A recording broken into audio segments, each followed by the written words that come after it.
खण्डमण्डलाकारं व्याप्तं येन चराचरं तत्पदं दर्शितं येन तस्मै श्रीगुरुवे नमः। शङ्करं शङ्कराचार्यं केशवं बादरायणं सूत्रभाषकृतौ वन्ते भगवन्तौ पुनः पुनः। ईश्वरो गुरुरात्मेति मूर्तिभेदविभागिनि व्योमवद्यात्मदेहाय दक्षिणामूर्तये नमः। பவித்ரே இந்திரியாணி நதிக்கரையில் அமர்ந்து கொண்டு ஞானேஸ்வர் மகாராஜன் பேரர்களால் ஏக்நாதி பாகவதம் 3வது சாப்டரை நாம் படித்துக் கொண்டிருக்கின்றோம். இதுவரை 290 ஓவிகள் முடித்துவிட்ட நிலையில் 291வது ஓவி 3வது சாப்டர்.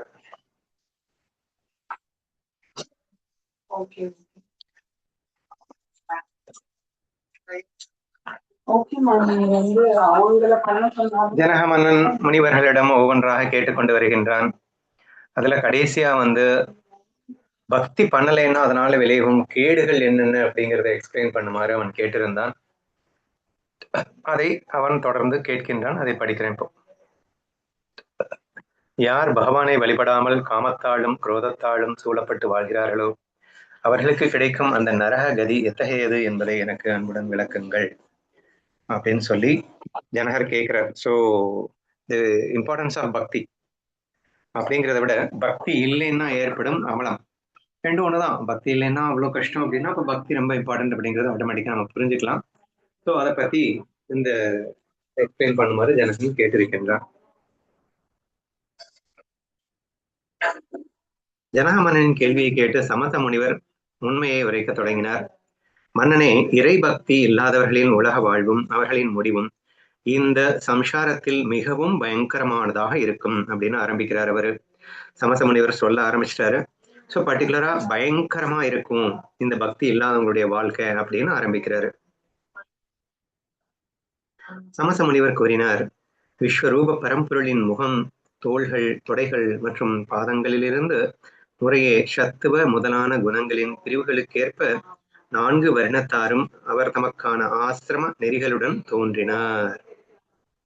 ஸோ ஸ்டெப் பை ஸ்டெப்பா எக்ஸ்பிளைன் பண்ண ஆரம்பிக்கிறாங்க. ஸோ அதை அவர் எப்படி சொல்றாரோ அப்படியே நம்ம போயிடலாம். விஸ்வரூப பரம்பொருளின் முகம், தோள்கள், தொடைகள் மற்றும் பாதங்களிலிருந்து முறையே சத்துவ முதலான குணங்களின் பிரிவுகளுக்கு ஏற்ப 4 வருணத்தாரும் அவர் தமக்கான ஆசிரம நெறிகளுடன் தோன்றினார். அடிக்கடி அந்த ஞானேஸ்வரியில சுதர்மானுஷ்டானம் அப்படிங்கிற பேர்ல பிராமணர், சத்திரியன், வைஷ்யன், சூத்ரன் அப்படிங்கிற 4 வருணத்தவர்கள் இருக்கிறார்கள் என்றும் இந்த 4 வருணத்தவர்கள் முக்குணங்களின் அடிப்படையிலே பிரிக்கப்பட்டது என்றும் நம்ம விரிவாக ஏற்கனவே பார்த்திருக்கோம். உதாரணமா சத்துவத்திலிருந்து பிராமணனும், ரஜசிலிருந்து சத்திரியர்கள் மற்றும் வைஷ்யர்களும், தமசத்திலிருந்து சூத்ரனும் என்று இப்படி 4 வருணங்கள் பிரிக்கப்பட்டன அப்படிங்கிறது நம்ம ஞானேஸ்வரியில பார்த்திருக்கோம். கிட்டத்தட்ட அதே விஷயம் இங்க சொல்லப்பட்டிருக்கு. மேற்கொண்டு குறிப்பா இந்த விஸ்வரூப பரம்பொருளின் முகம், தோள்கள், தொடைகள் மற்றும் பாதங்கள் அப்படின்னா முகத்திலிருந்து பிராமணன், தோள்களிலிருந்து சத்திரியன், தொடைகளிலிருந்து வைஷ்யன், பாதங்களிலிருந்து சூத்ரன் என்ற முறையான இந்த அடிப்படையில இந்த 4 வருணத்தவர்கள் ஆசிரம நெறிகளுடன் தோன்றினார் அப்படின்னு சொல்லப்பட்டிருக்கு. சரியா? ஆக்சுவலா பிரம்மத்துல இருந்துதான் எல்லாமே வந்திருக்கு. there is no doubt in that. அது ஏன் பிரம்மத்தினுடைய தலைப்பகுதியிலிருந்து பிராமணர் வந்தான், ஏன் பிரம்மத்தினுடைய தோல் பகுதியிலிருந்து சத்திரியன் வந்தான்னு சொல்லணும் அப்படின்னு உங்களுக்கு தோணலாம். இது ஜஸ்ட் ஒரு ஹைராரிக்காக சொல்லப்பட்டது. பொதுவா தலை அப்படின்னு சொல்லும் போது ஒரு உச்சத்தை குறிக்கின்றது, பாதம் அப்படிங்கிறது ஒரு கீழ்நிலையை குறிக்கின்றதாக அமைகின்றது. சரியா? அப்ப இந்த 4 வர்ணத்தவர்கள் அப்படின்னு சொல்லும் போது அப்போ ஒண்ணு கீழே ஒண்ணு மேலேன்னு அர்த்தமாகுமா அப்படின்ற ஒரு டவுட் வரலாம். ஆனா சத்துவ ரஜோ தமோ குணங்களின் அடிப்படையில பிரிக்கிறார் அப்படின்ற பார்க்கும்போதும் கூட ஆம் என்றே நமக்கு சொல்ல தோன்றுகிறது. சரியா? பொதுவா சுதர்மானுஷ்டானம் அப்படின்னு பார்க்கும்போது யாரும் உயர்வு தாழ்வு கிடையாது, எல்லாருமே சமம்தான். இந்த உலகத்துல பிரம்மம் தான் எல்லா வேஷமும் போட்டுட்டு இருக்கு. இப்ப பிரம்மமே எல்லா வேஷத்துல இருக்கும்போது வேஷத்துல இருக்க கீழானது மேலானது அப்படின்னு சொன்னோம்னாலே டோட்டலா டுவாலிட்டி வந்துடுற மாதிரி ஆயிடும். அப்போ ஒன்னஸ்பீலுக்குள்ள சமபாவனைக்குள்ள எந்த கீழ் மேல் அப்படிங்கிறதுக்கு இருக்கிறதுக்கான சான்ஸே இல்லை அப்படிங்கிறது ஒரு பெரிய உண்மை. சரியா? அது ஒரு பக்கம் இருந்தாலும் மாயையில விளையாட்டுக்காகன்னு வரும்போது இந்த மாயையில ஏற்றத்தாழ்வுங்கிறது இருக்கத்தானே செய்யும். இப்ப மாயையில வில்லன் வேஷம், ஹீரோ வேஷம் அப்படிங்கிறதெல்லாம் இருக்கத்தானே செய்யும். இப்ப மாயையில வில்லன் கொஞ்சம் மட்டமானவன், அப்போ ஹீரோ உயர்வானவன் அப்படின்னு சொல்லத்தானே வேணும். மாயையில முக்குண கலவை இருக்கு. அந்த முக்குண கலவையில தாமச குணம், மட்டமான குணம் ஹீரோ அப்படிங்கிறது, சாத்வ குணம் அப்படிங்கிறது இருக்கத்தானே செய்யும். ஸோ நீங்க இப்படி புரிஞ்சுக்கணும், சரியா? ஸோ இது வந்து பிரம்மத்துல கண்டிப்பா ஏற்றத்தாழ்வுங்கிறது எதுவுமே கிடையாது. இன்ஃபேக்ட் பிரம்மமே தான் எல்லாமா இருக்கு அப்படிங்கிறது உண்மையாக இருந்தாலும், பட் மாயைக்குள்ள இந்த 4 வர்ணத்தார்களாக மாயையில இருக்கிறாங்க. அதுல இந்த ஏற்றத்தாழ்வுகள் அப்படிங்கிறது இருக்கிறதா நீங்க ஃபீல் பண்ணுங்க. ஏன்னா இந்த பிரம்மத்தினுடைய தலையிலிருந்து பிராமணன், தோள்களிலிருந்து சத்திரியன், தொடையிலிருந்து வைஷ்யன், பாதத்திலிருந்து அப்படின்னு சொல்வதன் நோக்கம் வந்து, அப்ப பிரம்மத்துல வந்து பகுதி, கால் பகுதி மட்டமானது, தலைப்பகுதி உயர்வானது அப்படின்னு சொல்றதற்காக இல்ல.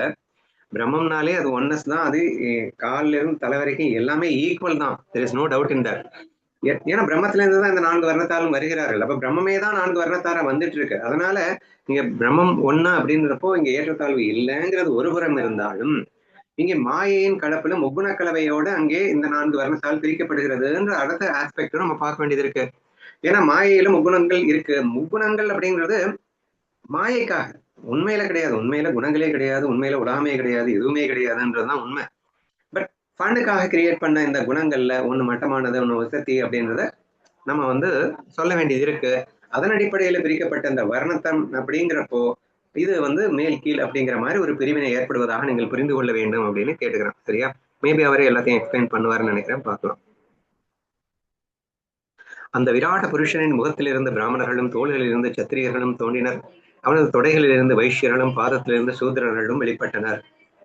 நான் நினைச்ச மாதிரியே தான் எழுதியிருக்காரு.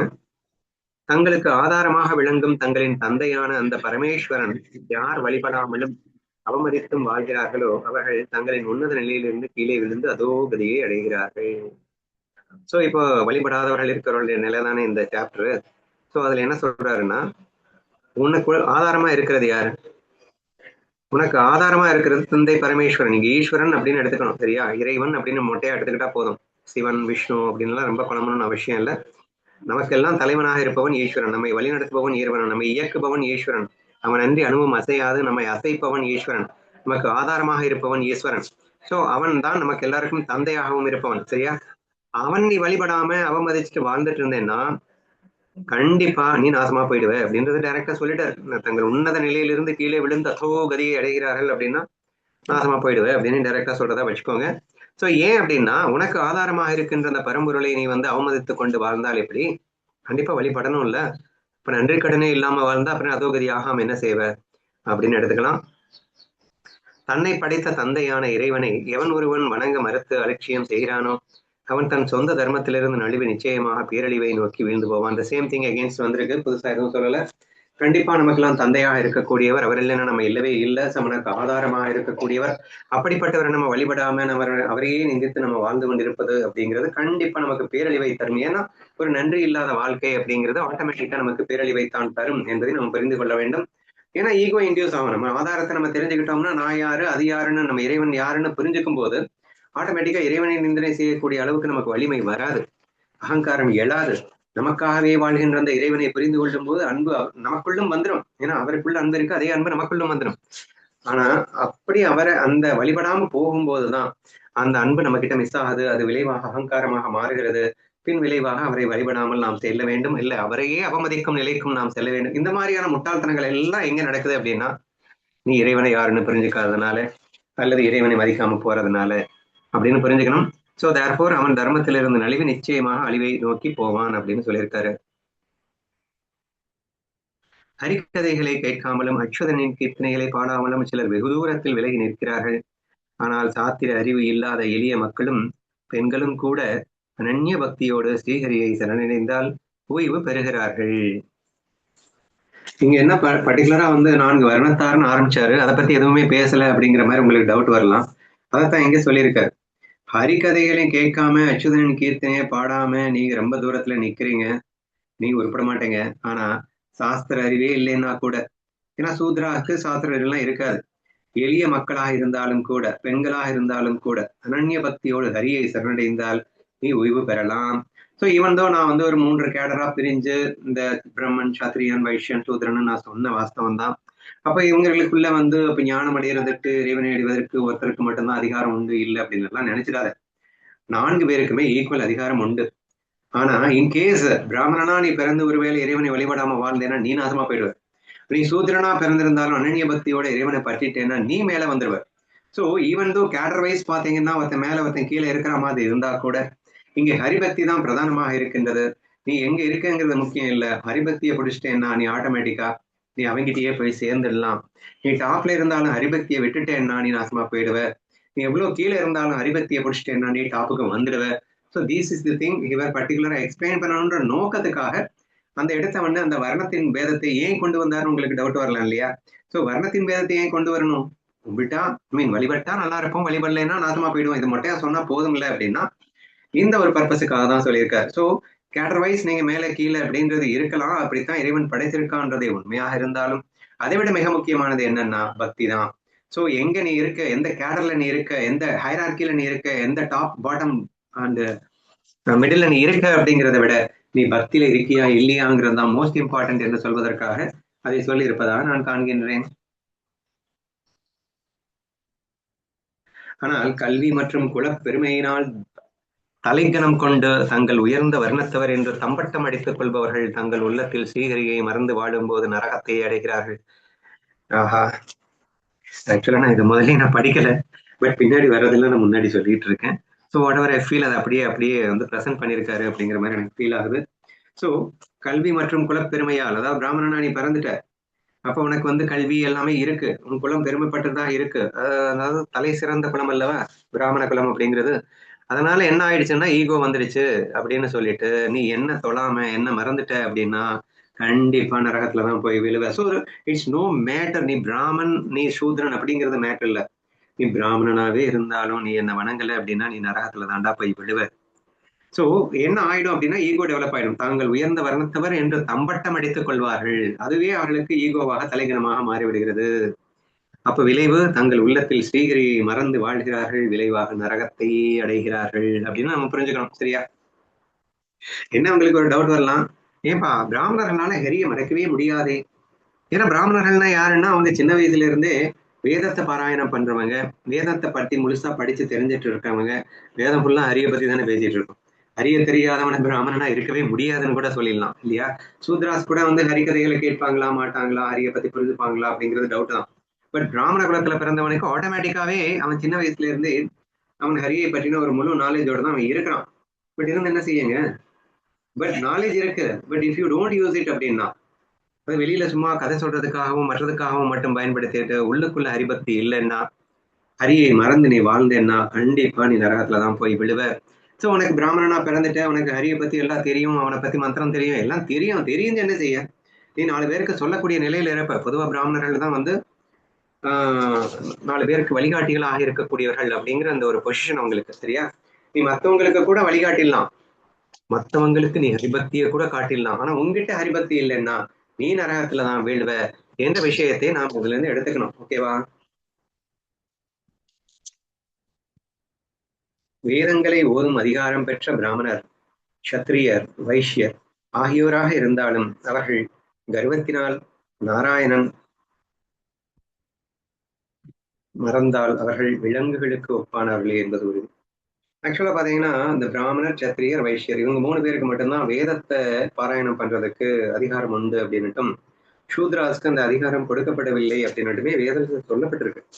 பட் அவங்க அந்த மற்ற குருமார்கள் சொல்லுவதை இவங்க கேட்கலாம், அவங்க பக்தர்கள் கதைகளை கேட்கலாம், பகவத்கீதையை இவங்க மற்றவங்க சொல்லி இவங்க கேட்டுக்கலாம். எல்லாமே ஒரு குருவின் வாயிலா இவங்க கேட்டுக்கலாமே தவிர இவங்க நேரடியா வேதத்தை பாராயணம் பண்றதுக்கெல்லாம் அதிகாரம் கொடுக்கப்படவில்லை என்று வேதமே சொல்லி இருக்கின்றது. சரியா? அப்போ இன்டைரக்ட்லி அந்த 3 categories are considered to be a little upper category and Sudra category is considered to be a little bottommost category அப்படிங்கிற மாதிரி உங்களுக்கு தோணுது இல்லையா?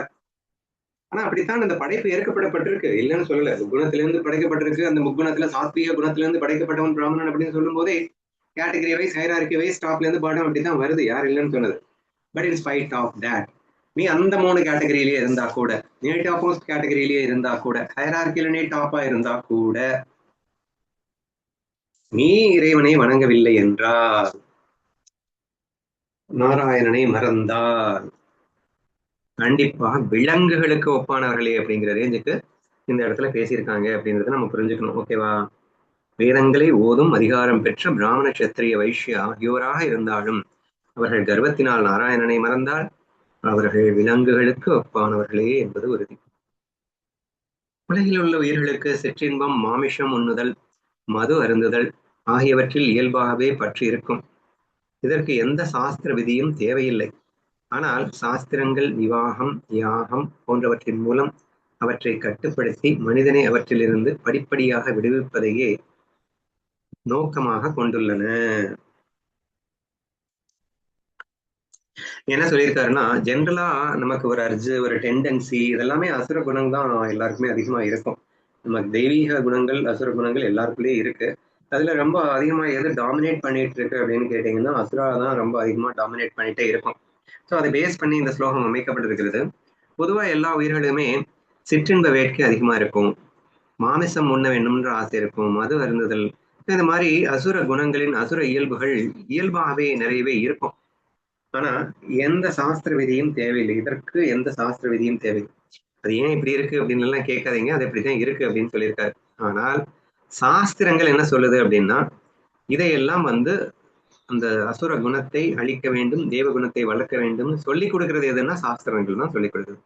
அப்ப சாஸ்திரங்கள் என்ன பண்ணுது? ஒரு சில கட்டுப்பாடுகளை விற்குது. இப்போ கண்டபடிக்கு நீ மோகத்துல யார் கூட வேணா போகணும் அப்படின்னு இல்லாம ஒரு விவாகம், ஒரு திருமணம்னு செய்து கொண்டு ஒரு முறையாக அந்த காமத்தை அனுபவிக்க ஒரு சாஸ்திரங்கள் சில விதிமுறைகளை ஏற்படுத்தி கொடுத்துட்டு இருக்கு. யாகங்கள் வளர்க்க சொல்வதன் மூலியமா நமக்குள்ள ஒரு தியாக மனப்பான்மையை வளர்ப்பதற்கு சொல்லிக் கொடுக்குது. சோ இதன் மூலியமா நம்ம கொஞ்சம் கொஞ்சமா இந்த மோகத்திலிருந்து விடுபட்டு கொஞ்சம் தியாக மனப்பான்மைக்கு வளர்ப்பதற்கு இந்த சாஸ்திரங்கள் நமக்கு உதவி செய்து கொண்டே இருக்கின்றன. மனிதனை அவற்றிலிருந்து படிப்படியாக விடுவிப்பதையே நோக்கமாக கொண்டிருக்கிறது எது? சாஸ்திரம். சாஸ்திரம் நம்மளுடைய அசுர இயல்புகளிலிருந்து தெய்வ இயல்புகளுக்கு கொண்டு வருவதற்கே நோக்கமாக கொண்டுதான் இந்த சாஸ்திரம் அப்படிங்கிறது விதிமுறைகளை விதித்து நமக்காக ஏற்படுத்தப்பட்டுள்ளன அப்படிங்கிறத இந்த ஸ்லோகத்துல தெளிவா நமக்கு சொல்லியிருக்காரு. ஓகேவா? எல்லா உயிர்களுக்கும் ஆசைகளும், உண்பது குடிப்பதில் விருப்பமும் இயல்பாகவே இருக்கும். ஆனால் வேதங்கள் மனிதனை நல்வழிப்படுத்தவும் பற்றுகளிலிருந்து விடுவிக்கவும் பல கட்டுப்பாடுகளை விதித்துள்ளன. இது ஏக்நாத் மகாராஜ் ஒரே ஒரு விஷயத்த கவிதை நடையில ரெண்டு விதமா சொல்லும் நோக்கத்துல போன ஸ்லோகத்துல சொன்ன அதே விஷயத்த மீண்டும் ஒரு முறை இந்த ஸ்லோகத்துல சொல்லியிருக்கார். மற்றபடி வேற புதுசா சொல்லல. ஸோ இன் ஜெனரலா இயல்பாகவே நமக்கு அசுர இயல்புகள் இருந்தாலும் வேதம் எதை நோக்கமாக கொண்டிருக்கிறது அப்படின்னா, நம் மனிதனை நல்வழிப்படுத்தி அந்த தெய்வீக இயல்புகளுக்கு கொண்டு வரணும் அப்படிங்கிற நோக்கத்துல அது பல கட்டுப்பாடுகளை விதித்திருக்கு அப்படின்னு சொல்லப்படுது. யாகங்கள் போன்ற நற்காரியங்களுக்காகவே செல்வம் ஈட்ட வேண்டும், வம்ச விருத்திக்காகவே இல்லறம் கொள்ள வேண்டும். இவை அனைத்தின் எல்லையை மீறி மனிதர்கள் இன்று பேராசையில் மூழ்கி எல்லாவற்றையும் மறந்துவிட்டனர். அப்ப வேதம் என்ன சொல்லுது அப்படின்னு கேட்டீங்கன்னா, யாகங்கள் எதுக்காக வளர்க்கணும்? இன்னைக்கு யாகங்கள் பாத்தீங்கன்னா, நான் பெரிய பெரிய அசுரர்கள் ஹிரண்ய கசிபு, ஹிரண்யாக்ஷன், ராவணன் இவங்கெல்லாம் யாகம் வளர்ப்பாங்க. பயங்கரமா யாகம் எதுக்காக வளர்ப்பாங்கன்னா சுயநலத்துக்காக வளர்ப்பாங்க. தன்னுடைய பவர் இன்க்ரீஸ் பண்ணிக்கிறதுக்காக வளர்ப்பாங்க. பட் ஆக்சுவலி வேதம்னுடைய நோக்கம் என்னன்னா, நீ யாகங்களை எதுக்காக வளர்க்கணும் அப்படின்னா நற்காரியங்களுக்காக அப்படின்றதுக்காக நீ யாகங்களை வளர்க்கணும். அதுக்காக செல்வம் ஈட்ட வேண்டும். அப்போ யாகங்களை வளர்த்து செல்வம் ஈட்டணும் அப்படின்னா கூட அது எதற்காக அப்படின்னா உலக நன்மைக்காக நீ இந்த யாகங்களை வளர்க்க வேண்டும் அப்படின்னு புரிஞ்சுக்கணும். இப்போ உதாரணமா மழை வர வேண்டி யாகம் வளர்க்குது இல்லைன்னா உலக நன்மைக்காக செய்யக்கூடிய ஒரு விஷயம்னு வச்சுக்கோங்களேன். ஸோ இந்த மாதிரி யாகங்களை வளர்க்கணும் அப்படின்னு தான் வேதம் சொல்லுது. அதே மாதிரி வம்ச விருத்திக்காக நீ இல்லறம் கொள்ள வேண்டும். அப்போ காமத்துக்காக அப்படின்னு இல்லாம வம்ச விருத்திக்காக நீ இல்லறத்துல இருக்கலாம் அப்படின்னு சொல்லியிருக்கு. நம்ம அதெல்லாம் மறந்துட்டோம். ஸோ டோட்டலா நம்ம சுயநலத்துக்காக மட்டுமே தான் எல்லாத்தையுமே பண்ணிட்டு இருக்கோம் இல்லையா? ஸோ இவை அனைத்தின் எல்லையையும் மீறி மூடர்களான மனிதர்கள் பேராசையிலே மூழ்கி எல்லாத்தையும் மறந்து விட்டனர். செல்வத்தை வெறும் போக யோகியங்களுக்காகவே சம்பாதிக்கிறார்கள். அவன் எல்லாருக்கும் 4 பேருக்கு நல்லது பண்ணணும் அப்படின்றதுக்காக சம்பாதிக்கல. அவனுடைய செல்ஃபிஷ்னஸ்க்காகவே, அவனுடைய போகத்துக்காகவே, அவனுடைய கம்ஃபர்ட்டுக்காகவே அவன் சம்பாதிக்கிறான். மனைவியை சிற்றின்பத்திற்காகவே நாடுகிறான். மது அருந்தி பாவங்களை சேர்த்துக் கொண்டு நரக பாதையை நோக்கி தங்களை இழுத்து செல்கிறார்கள். இந்த நேரம் நம்ம மக்கள் இப்ப எப்படி இருக்காங்க அப்படிங்கிறத இங்க ரெப்ரசன்ட் பண்ணியிருக்காங்க. கல்யாணம் பண்றவன் எவனும் அதுக்காக வம்ச விருத்திக்காக பண்றானுங்க. எல்லாருமே தன்னுடைய இச்சையை தீர்த்துக் கொள்வதற்காக, இல்லற இன்பத்திற்காக மட்டும்தான் எல்லாமே பண்ணிட்டு இருக்காங்க. அதே மாதிரி செல்வம் எதுக்காக பண்றான்? தன்னுடைய கம்ஃபர்ட்டுக்காக காரு, பங்களா அப்படின்னு சொல்லிட்டு தான் கம்ஃபர்டபுளா லிவ் பண்ணணும் அப்படிங்கிறதுக்காக மட்டும்தான் இன்னைக்கு எல்லாருமே சம்பாதிச்சிட்டு இருக்காங்க. மது அருந்திக் கொண்டு பாவங்களை சேர்த்துக் கொண்டு நரக பாதையிலே நோக்கி சென்று கொண்டிருக்கிறார்கள். தேவாதி தேவனான அந்த நாராயணன் அனன்ய பக்தியோடு வழிபட வேண்டிய மனிதர்கள் அவனை மறந்து உலக விஷயங்களில் திளைப்பார்களே ஆனால் அவர்கள் தங்களை தாங்களே அழித்துக் கொள்ளும் ஆன்ம துரோகிகளே ஆவர். சோ இப்படி எல்லாம் நீ பண்ணிட்டு இருக்காங்க அப்படின்னு சொல்லிட்டு, ஏன்னா இந்த மாதிரி பண்ணிட்டு இருக்கிறவங்க இறைவனை மறந்து பக்தியை மறந்து இந்த மாதிரி பண்ணிட்டு இருக்கிறவங்களுடைய கதி என்ன ஆகும் அப்படின்னு தான் பர்டிகுலரா வந்து ஜனகன் கேட்டிருக்கான். இப்ப அதுக்கு பதில் சொல்லும் நோக்கத்துலதான் இந்த விஷயங்கள் எல்லாம் எக்ஸ்பிளைன் பண்ணிட்டு வர. இப்போ ஃபைனலா நீ இந்த மாதிரி எல்லாம் பண்ணிட்டு இருக்க, ஆனா இது எவ்வளவு பெரிய துரோகம் தெரியுமா அப்படின்னு அழகா கேட்கிறாரு பாருங்களேன். அதாவது உனக்கு ஆதாரமாக இருக்கிறவன், பஞ்சபூதங்களா இருக்கிறவன், மூச்சு காத்தா இருக்கிறவன், ஒரு நொடி அவன் இல்லைன்னா நீ செத்து போயிடுவ. ஆனா அவனை மறந்துட்டு நீ உன் இஷ்டத்துக்கும் செல்ஃபிஷ்னஸ்க்காக வாழ்ந்துட்டு இருக்க. இப்போ பொதுநலனுக்காக வாழ்றதுன்னா என்ன அர்த்தம்? நீ இறைவனுக்காக வாழ்றதுன்னு அர்த்தம். லவ் மிஸ் பண்ணாம வாழ்றது இறைவனுக்கு பிடிக்கும். இறைவன் உனக்காகவே இவ்வளவும் பண்ணி கொடுத்துருக்கானேடா, நீ என்னடா பண்ற இறைவனுக்கு? கேவலம் நீ அவனுக்காக எதுவுமே பண்ண வேணாம். ஆனா நீ ஒருத்தர் அடிச்சுக்காம முழுமையான லவ்ல, பியூர் லவ்ல தெளிச்சுக்கிட்டு வாழ்ந்தா போதுமே, அவன் சந்தோஷப்படுவான் இல்லையா? அப்போ உனக்காக இவ்வளவு நான் பண்ணிட்டு இருந்தா நீ அதை மிஸ்யூஸ் பண்ணிட்டு நீ வந்து லவ் மிஸ் பண்ணிட்டு ஈகோல இஷ்டத்துக்கு நீ அடிச்சுட்டு தெரிஞ்சுட்டு இருந்தேன்னா அது கண்ணனுக்கு நீ செய்யற துரோகம் அல்லவா? நான் உனக்காக எல்லாத்தையுமே பண்ணிட்டு இருக்கேன், நீ எனக்கே வந்து துரோகம் பண்ணா அது எவ்வளவு பெரிய கொடுமை அப்படின்றதை யோசிச்சு பாருங்க. சரியா? உன் நலனுக்காக உன் சந்தோஷத்துக்காக ஒவ்வொருவனுடையும் நான் பாடுபட்டு கொண்டிருக்கிறேன். என்ன டோட்டலாவே மறந்துட்டேன். ஏன்னா எனக்கு என்ன பிடிக்கும்? நீ சந்தோஷமா இருக்கிறது தான் பிடிக்கும். அப்ப எல்லாருக்கிட்டையும் ஒரு லவ்வோட மெயின்டைன் பண்ணி ஒன்னஸ்பில மிஸ் பண்ணாம ஒரு தெய்வ குணங்களோடு இருந்து கொண்டு நீ சந்தோஷமா இருந்தா அது எனக்கு பிடிக்கும். அப்படி நீ வாழணுன்றதுக்காக தான் நான் வந்து உனக்காக எல்லாத்தையுமே பண்ணிட்டு இருக்கேன். உனக்கு சுதந்திரத்தையே கொடுத்து அவன் இஷ்டப்படி வாழ்னான்னு. ஏன்னா நீ பியூர் லவ் மிஸ் பண்ணாம சந்தோஷமா வாழ்வ. சுதந்திரம் இருந்தால் தான் சுகம் இருக்கும் என்பதால் நான் உனக்கு சுதந்திரத்தை கொடுத்தால், ஏன் நான் கொடுத்த சுதந்திரத்தை மிஸ்யூஸ் பண்ணிக்கிட்ட உனக்கு நீயே பகைவனாக இருந்து கொண்டு லவ் மிஸ் பண்ணிட்டு ஈகோல நீ கஷ்டப்பட்டுட்டு இருந்தேன்னா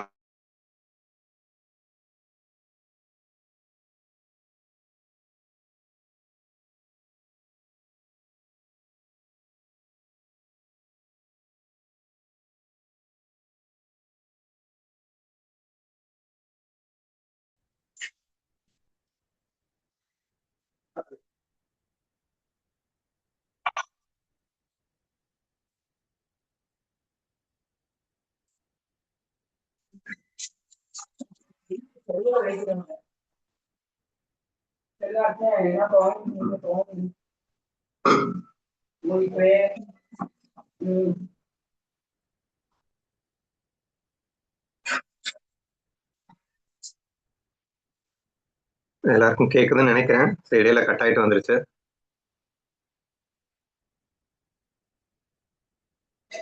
கேக்குதுங்க.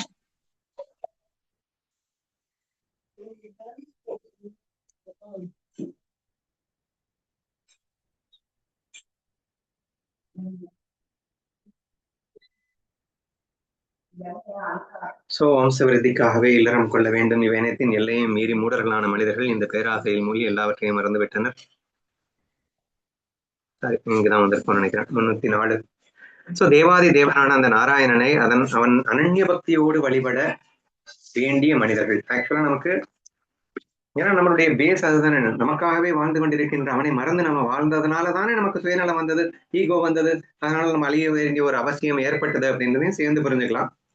அவனை மறந்து உலக விஷயங்களில் தெளிப்பார்களே ஆனால் அவர்கள் தங்களை தாங்களே அழித்துக் கொள்ளும் ஆன்ம துரோகிகளே ஆவார். மெயினா வந்து துரோகம் நீ கண்ணனுக்கு மட்டும் பண்ணல, உனக்கே நீயே பண்ணிக்கிற. தங்களை தாங்களே அழித்துக் கொள்ளும் ஆன்ம துரோகிகளே ஆவர். ஏன்னா கண்ணனும் நீயும் ஒண்ணு இல்லையா?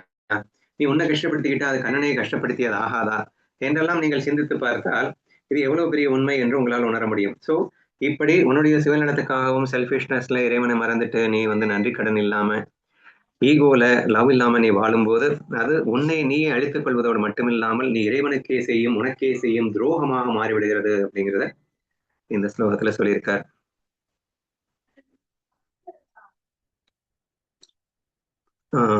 சமஸ்த முனிவரின் இந்த உண்மையான வார்த்தைகளை கேட்டு ஜனக மன்னன் தெளிவு பெற்றான். ஸோ ஆல்மோஸ்ட் இந்த பர்டிகுலர் சப்ஜெக்ட் முடியுதுன்னு நினைக்கிறேன். தெளிவு பெற்றான். அவன், முனிநாதரே, பக்தி இல்லாதவர்களின் அந்த கொடூரமான கதி என்ன என்பதை நான் இப்போது நன்றாக உணர்ந்து கொண்டேன் என்றான். ஓகேவா? அதன் பிறகு ஜனக மன்னன் 9 யோகிகளில் 8வது யோகீஸ்வரரிடம் உன்னதமான ஆன்மீக உண்மைகளை கேட்கத் தொடங்கினான். அவர் தன் தேஜஸால் ஞான கடலாக விளங்கும் ஹரி என்ற திருநாமம் கொண்ட முனிவர் ஆவார். அந்த 8வது யோகீஸ்வரருடைய பேர் ஹரினே இருக்குப்பா.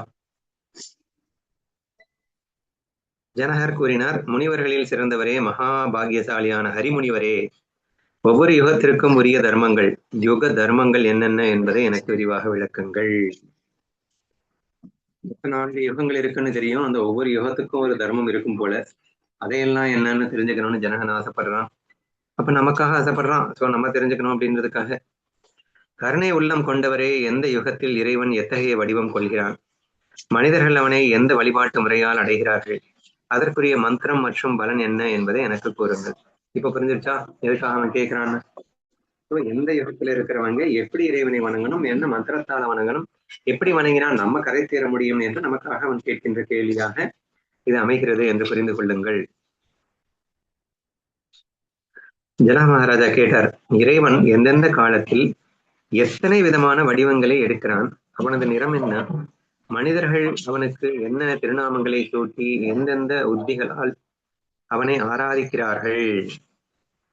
ஏற்கனவே அவதாரங்கள் எல்லாமே கேட்டு முடிச்சுட்டான். ஒரு பர்டிகுலர் யோகீஸ்வரர்கிட்ட அவதாரங்களை பற்றி எல்லாம் சொல்லணும் அப்படின்னு கேட்டு எல்லாமே கேட்டு தெரிஞ்சுக்கிட்டான். இப்ப மறுபடியும் அவனுக்கு அந்த ஆசை தீரல போல. சோ மறுபடியும் எந்தெந்த காலத்தில் எந்தெந்த விதவிதமான வடிவங்களை எடுக்கிறான்னு மறுபடியும் கேட்கிற மாதிரி எனக்கு தோணுது. அவதாரங்களை கேட்டதுக்கும் இது கேட்டதுக்கும் பெரிய டிஃபரன்ஸா எனக்கு ஒன்றும் தெரியல. அவனது நிறம் என்ன? மனிதர்கள் அவனுக்கு என்ன திருநாமங்களை சூட்டினார்கள்? எந்தெந்த உத்திகளால் அவனை எல்லாம் ஆராதிக்கிறார்கள்? இதையெல்லாம் கேட்டு தெரிஞ்சுக்கணும்னு ஜனகனுக்கு ஆசை வந்திருக்கு. ஜனக மன்னனின் மிகச்சிறந்த இந்த கேள்வியை கேட்ட ஹரிமுனிவர் அந்தந்த யுகங்களின் வரலாற்றை கூறத் தொடங்கினார். புத்திசாலியான மன்னனே, கவனமாக கேள், உனக்கு இதை விரிவாக சொல்கிறேன் அப்படின்னு ஆரம்பிக்குது. கண்டினியூ பண்ணலாமா?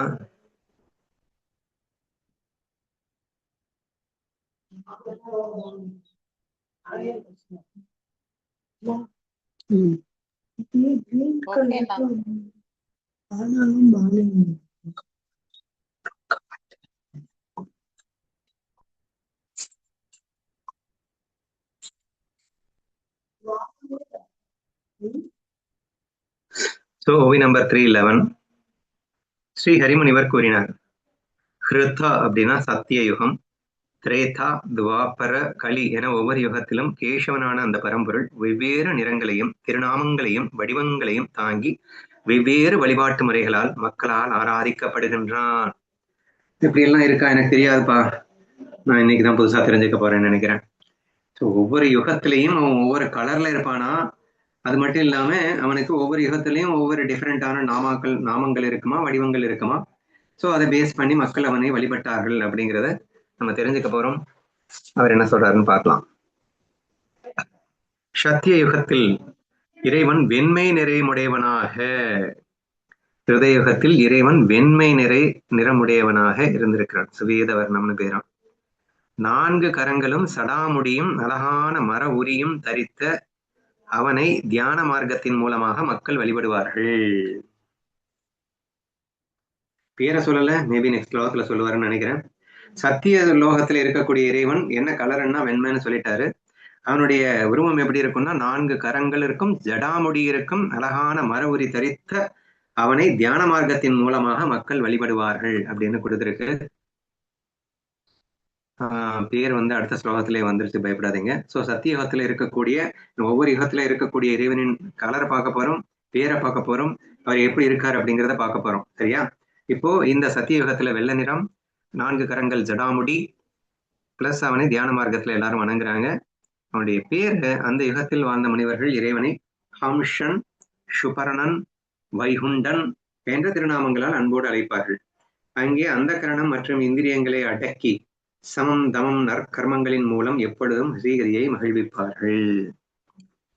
ஏன்டா சத்திய யுகத்துல கூட எல்லாருமே நல்லவங்களா இருப்பாங்க அப்படின்னா நான் ஆட்டோமேட்டிக்காவே சமம் தமம்லாம் இருக்கும்னு நினைச்சேன். ஆனாலும் கூட சமம் தமம்லாம் பிராக்டிஸ் பண்ணிட்டு தான் இருப்பாங்க போல. சரி, ஓகே. எனிவே அந்த யுகத்துல அந்த இறைவனுக்கு பேரு ஹம்ஷன் சுபரணன் வைகுண்டன் அப்படின்னு பேர் வச்சிருக்காங்க. அந்த பெயர் கொண்ட அந்த இறைவனை சமம் தமம் மூலியமாக ஹரியை அந்த மக்கள் வழிபட்டு மகிழ்விப்பார்கள் அப்படின்னு வந்திருக்கு. அடுத்த யுகத்துக்கு போயிடலாமா? திரேதா யுகத்துல இறைவன் செந்நிறமுடையவனாக இருந்தான். அப்படின்னா ரெட் கலரு, ரத்த வர்ணமா.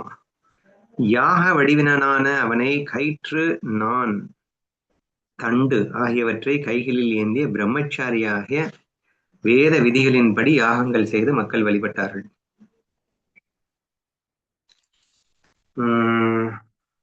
அவனுடைய வடிவம் எப்படி இருந்தது அப்படின்னா யாக வடிவம் அப்படின்னு சொல்லியிருக்கு. கயிற்று, நான், தண்டு ஆகியவற்றை கைகளில் ஏந்திய பிரம்மச்சாரியம். அது என்னடா யாருக்கா தெரியுமா? கயிற்று நான்னா மேகலைன்னு கொடுத்துருக்கு. ஏதோ ஒண்ணு கையில பிடிச்சிருக்கான்ப்பா, எனக்கு சரியா தெரியல. யாக வடிவனான அவன் கயிற்றுல நான், தண்டு அப்படின்றத வச்சிருக்கான். பிரம்மச்சாரியாக வேத விதிகளின்படி யாகங்கள் செய்து மக்கள் வழிபாடு. அவன் ஒரு பிரம்மச்சாரியாக வாழ்ந்திருக்கிறான். யாரு? திரேதா யுகத்துல இருக்கக்கூடிய இறைவன். அந்த ராமன் தானே?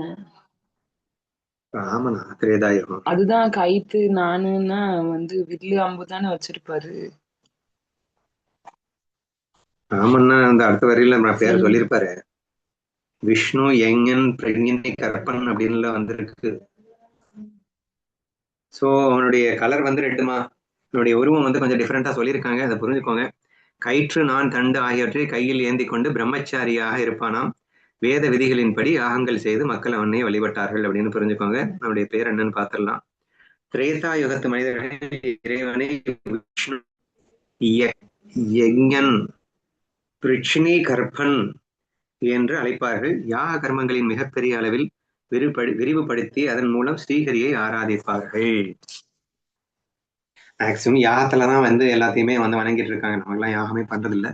பட் அந்த யுகத்துல இறைவனை வழிபடும் முறையே யாகமாகத்தான் இருந்திருக்கு அப்படின்னு வச்சுக்கோங்களேன். ஏன்னா அவன் யாக வடிவனாக வேற இருக்கிறான்னு வேற சொல்லிட்டதுனால மேஜரா அங்க யாகம் தான் பிரதானமாக இருந்திருக்கு. அவனுடைய பேர் கொஞ்சம் டிஃப்ரெண்டா இருக்கு. விஷ்ணு யஜ்ஞன் பிரிச்சினி கருப்பன் அப்படின்னு எல்லாம் பேரை வச்சிருக்கான். திரேதா யுகத்துல இருக்கக்கூடிய நமது கண்ணன். இப்ப துவாபர யுகத்தில் இறைவன் தூய்மையான மேக வண்ண நிறமுடையவனாக விளங்குவான். பிரகாசமான பீதாம்பர ஆடை, மார்பில் ஸ்ரீவத்ச வடு மற்றும் அழகான திருமுடி கொண்ட அவனை தந்திர விதிகளின்படி மக்கள் வழிபடுவார்கள். இது கண்ணன் தான். இது சோ துவார மேகத்துல தூய்மையான மேகவண்ணம் சொல்லவே வேணாம். நம்ம கண்ணனுடைய நிறம். பிரகாசமான பீதாம்பர ஆடை, மார்பில் ஸ்ரீவத்ச வடு. அது என்ன யாருக்கா தெரியுமா? அதெல்லாம் நான் கேள்விப்பட்டதில்லை, இப்பதான் பாக்குறேன். ஸ்ரீவத்சம்னா மார்பில அம்பால தரிச்சுக்கிட்டு இருக்கிறது ஸ்ரீவத்சம்னு சொல்லுவாங்க. வத்சன் ஸ்ரீனா திருமகள், வத்சலம்னா வசிப்பிடம். மார்பில திருமகள் வசிக்கிற இடத்த ஸ்ரீவத்சம்னு சொல்லுவாங்க. Okay okay. ஸ்ரீவத்சவடு மற்றும் அழகான திருமுடி கொண்ட அவனை தந்திர விதிகளின்படி மக்கள் வழிபட்டிருக்கிறார்கள் அப்படின்னு சொல்லியிருக்கு. அவருடைய பேர் என்னன்னு பார்த்திடலாம். துவாபர யுகத்து புத்திசாலிகளில் இறைவனை வாஷ்டுதேவன், சங்கர்ஷனன், விருத்யும்னன், அனிருத்தன் என்று போற்றுவார்கள். என்னம்மா கண்ணனுக்கு 1000 பேர் இருக்கு, அந்த பேர்லாம் காணும். சரி, இனிவே இங்க ஒரு 4 பேர் வந்திருக்கு. வாசுதேவன், சங்கர்ஷனன், விருத்யும்னன், அனிருத்தன் என்று போற்றுவார்கள். அரச உபசாரங்கள் மற்றும் சிறப்பான பூஜா விதிகளின் மூலம் ஸ்ரீஹரியை வழிபடுவார்கள். உத்தமனான மன்னனே, இப்போது கலியுகத்தின் மகிமையை கேள். கலியுகத்தில் இறைவன் கருமை நிறைமுடையவனாக கிருஷ்ண வர்ணத்தில் வெளிப்படுகிறான். என்னப்பா இது? இவனை நாம சங்கீர்த்தன வழிபாட்டின் மூலம் மக்கள் வழிபடுகிறார்கள்.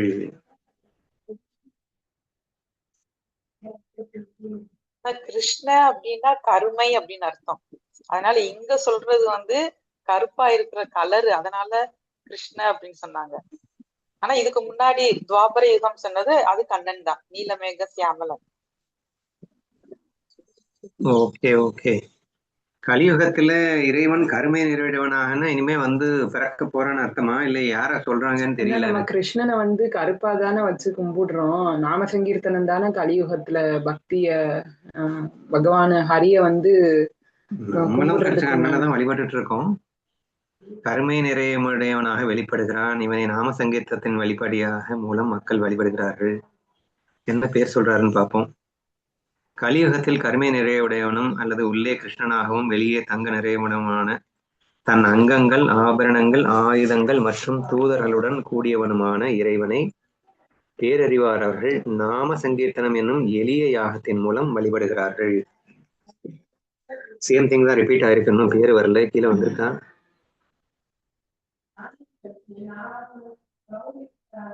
திருநாமம் என்னன்னு சொல்லவே இல்லை. இங்க என்னமோ திருநாமத்தை சொல்லியிருக்காங்க. இங்க கீழே மேல இன்னும் டிஃபரெண்டா வருது. சரி, இருக்கிறத படிப்போம். சோ இது கண்ணன் மாதிரிதான் நமக்கு ஃபீல் ஆகுது.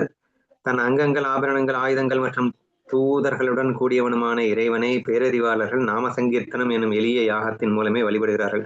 சோ கலியுகத்துக்கான ஒரு வணங்கும் முறை அப்படிங்கிறது நாம சங்கீர்த்தனம் அப்படிங்கிறத மீண்டும் மீண்டும் சொல்லிக் கொண்டிருக்கிறார். கலியுகத்தில் இறைவனுடைய திருநாமத்தை ஸ்மரணம் செய்வதே மிக உன்னதமானது. மீண்டும் மீண்டும் வந்து கொண்டிருக்கிறது. அதுவே அது ஒருவனுடைய பாவ குவியர்கள் முற்றிலும் எரித்து சாம்பலாக்கும். கீர்த்தனம் பாடுவதன் மூலம் மனிதர்கள் நாராயண சொரூபமான அந்த புனித நிலையை அடைகிறார்கள். ஜஸ்ட் நீ நாமத்தை சொல்லிக்கிட்டே இருக்கணும்ப்பா, கீர்த்தனம் பாடிக்கிட்டே இரு, நாமத்தை சொல்லிக்கிட்டே இரு, ஆட்டோமேட்டிக்கா அவன் பாவம் எல்லாம் தீர்ந்து நீ நாராயணனை அடைஞ்சிடலாம். சத்திய யுகத்தில் விஷ்ணுவை தியானிப்பதாலும், திரேதா யுகத்தில் பெரிய யாகங்கள் செய்வதாலும், துவாபர யுகத்தில் ஆலய வழிபாடுகள் செய்வதாலும் என்ன பலன் கிடைத்ததோ அதே பலன் கலியுகத்தில் வெறும் ஹரி கீர்த்தனத்தினாலேயே கிடைத்து விடுகிறது. இது கம்பேரிஷன் ஸ்டேட்மெண்ட்மா. ஒவ்வொரு யுகத்திலையும் எப்படி எப்படி எல்லாம் வழிபட்டாங்கன்றது ஏற்கனவே சொல்லி காட்டினாங்க. ஒரு ஃபர்ஸ்ட் யுகத்துல தியானம், நெக்ஸ்ட் யாகம், நெக்ஸ்ட் ஆலய வழிபாடு, அண்ட் ஃபைனலி இந்த யுகத்துல ஜஸ்ட் ஹரிநாமத்தை பாடினாலே போதும், அவனை நினைச்சாலே போதும், நாம ஸ்மரணத்தாலேயே கிடைத்து விடுகிறது. அவன் நாமத்தை நினைச்சாலே போதும், நமக்கு அதே பலன் கிடைத்து விடுகிறது அப்படின்னு சொல்லப்பட்டிருக்கு. மன்னனே, சத்திய யுகத்தில் தியானத்தாலும், திரேதா யுகத்தில் யாகத்தாலும், துவாபர யுகத்தில் பூஜைகளாலும் எதனை அடைந்தார்களோ அதே கலியுகத்தில் இறைவனின் திருநாமத்தை உச்சரிப்பதாலே மிக எளிதாக கிடைத்து விடுகிறது. எனவே கலியுகத்தை போன்ற சிறந்த யுகம் வேறொன்றும் இல்லை. ஏனெனில் இங்கே வெறும் நாமத்தினாலேயே அனைவரும் ஓய்வு பெறுகிறார்கள். இந்த உலகத்தில் கீர்த்தனமே மிக எளிய வழி என்பதை ஹரி முனிவர் ஜனக மன்னனுக்கு விளக்கினார். சரி, எல்லாத்தையும் சொல்லி முடிச்சுட்டு கடைசியில கலியுகம் தாண்டா பெஸ்ட், ஏன்னா ரொம்ப ஈஸியஸ்ட் ப்ராசஸா இருக்குல்ல, அதனால ஜஸ்ட் இதை மட்டும் பண்ணிட்டு நம்ம ஈஸியா எல்லா பாவத்தையும் கடந்து ஹரியை அடைஞ்சிடலாம், அதனால இது பெஸ்ட் அப்படிங்கிற மாதிரி சொல்லியிருக்காரு இந்த இடத்துல. அதனாலேயே கலியுகத்தை போன்ற சிறந்த யுகம் வேற ஒன்றும் இல்லைன்னே சொல்லிட்டார். Just for the reason that just நாமத்தை சொல்றதுனாலேயே நமக்கு இறைவனை அடைய முடியும் அப்படிங்கிற காரணத்தினால. ஹரி முனிவரின் இந்த வார்த்தைகளை கேட்டு ஜனகமன்னன் மற்றற்ற மகிழ்ச்சி அடைந்தான். அவன் ஒவ்வொரு யுகத்தின் தர்மங்களையும் எனக்கு தெளிவாக காட்டி என்னை நீங்கள் பாக்கியசாலி ஆக்கினீர்கள் என்றான். அதன் பின்னர் ஜனகமன்னன் 9 யோகிகளில் 9வது யோகீஸ்வரரிடம் ஆன்மீக பொருளை கேட்கத் தொடங்கினான். அவர் பிரம்ம தேஜஸோடு சுடர்விட்டு பிரகாசிக்கும் பேரறிஞரான கர்ப்பாஜனர் எனும் மகாமுனிவர் ஆவார். 9வது முனிவருக்கு பேரு கர்ப்பாஜனராம்பா. அவங்ககிட்ட என்ன கேட்கிறான்னு பார்க்கலாமா? ஜனகர் கூறினார், முனிவர்களின் அரசரே, பேரருள் கொண்ட கர்ப்பாஜனரே, கலியுகத்தில் தோன்றும் சாதுக்கள் மற்றும் பக்தர்களின் உண்மையான மகிமையை எனக்கு விரிவாக கூறுங்கள். சாது ஹரிபாட் ஃபுல்லா சாது வச்சே இல்ல, சாது மகிமை தான் நம்ம ஹரிபாட்டுமே சொல்லிட்டு இருக்கு.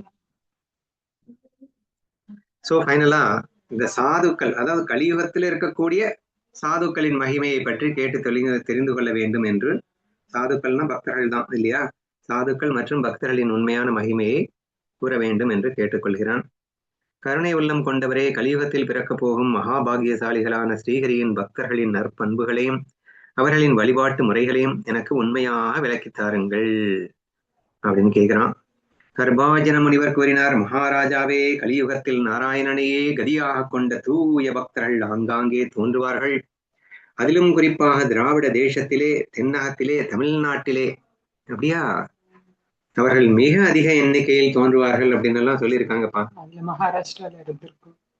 இதுல பாருங்க என்ன இருக்கு பார்க்கலாம். நாராயண பராயண விசித்வஹாரண திராவிடேஷு ச மரீஷா.